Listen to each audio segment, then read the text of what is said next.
Саламатсыздар ма оқушылар? Информатика сабағына қош келдіңіздер.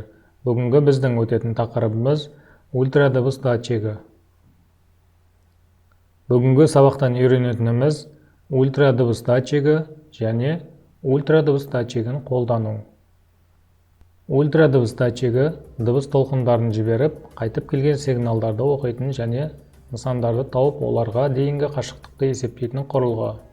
Ультрадыбыс датчигі жоғарғы жиіліктегі дыбыстық толқынды жібереді, нысаннан шағылысқан кері толқынды ұстайды және ультрадыбыстық импульсті қайтару уақытын өлшейді. Нысанға дейінгі қашықтықты жоғары дәлдікпен есептейді. Датчик көздерінің айналасындағы қызыл түсті жыпылықтамайтын жарық оның өлшеу режимінде тұрғанын білдіреді. Ультрадыбыс датчигінің ерекшеліктеріне тоқталып өтейік. Бірден бастап 250 см-ге дейін ауқымда қашықтықты өлшеу. Өлшеу дәлдігі 1 см-ге дейін.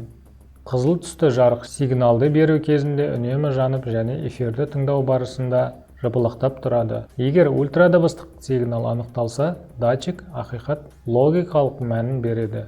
Ультрадыбыс датчигін қалай қолдануға болады? Ультрадыбыс датчигін қолданып жұмыс жасау үшін мына көрсетілген роботты құрастырып алуымыз керек.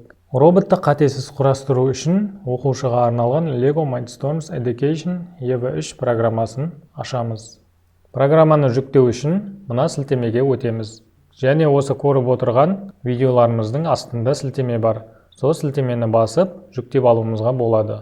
Ультрадыбыс датчигі орналастырылған EV3 роботын құрастырып шығу үшін әуелі Lego Mindstorms Education EV3 программалық жасақтаманы ашамыз.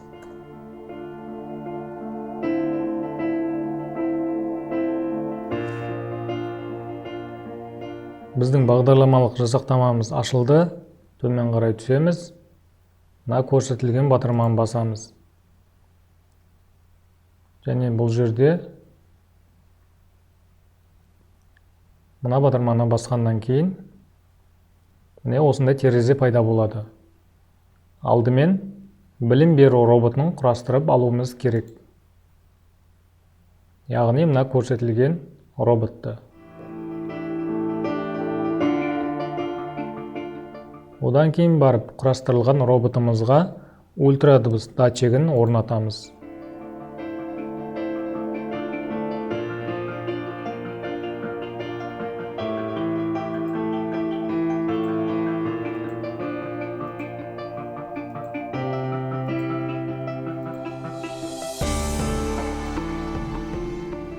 Нұсқаулықты орындап болғаннан кейін бізде дәл осындай робот пайда болу керек. Біздің роботымыз дайын болды. Енді ультрадыбыс датчигін пайдалана отырып тәжірибе жасап көрейік. Қабырғадан немесе кедергілерден 15 см қашықтықта түзу сызықпен қозғалатын роботты тоқтататын программаны бірге жазып көреміз. Плюс батырмасын басып, жаңа бетті ашып алайық. Старт блогына рульдік басқару блогын қос және қосу режиміне ауыстырамыз. Қуатын 50-ге теңестір. Рульдік басқару блогына күту блогын жалғаймыз. Датчиктен ақпарат алу үшін оның режимін өзгертуіміз керек. Ультрадыбыстық датчик салыстыру және сантиметр бойынша қашықтық. Шекті мәніне 15 сан енгіземіз. Енді балалар қозғалысты тоқтату үшін күту блогына тағы бір рульдік басқару блогын жалғауымыз керек.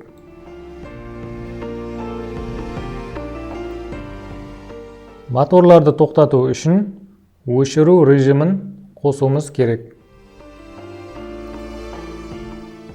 Міне балалар, біздің бағдарламамыз және роботымыз дайын болды. Енді бағдарламаны роботтың EV3-не жүктейміз. Ол үшін кабельді пайдаланамыз. Кабельдің мына жағын, яғни USB жағын өз компьютерімізге байланыстырамыз.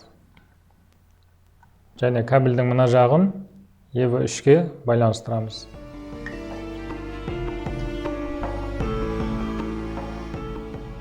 және жүктеу батырмасын басамыз. Бағдарламамыз EV3-ке жүктелді. Енді роботымызды іске қосып көрейік.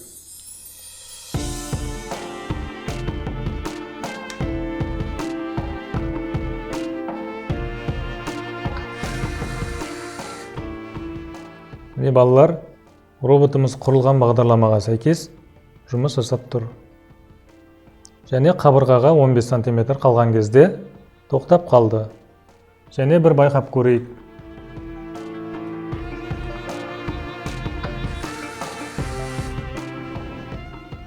Барлығы сәтті орындалды.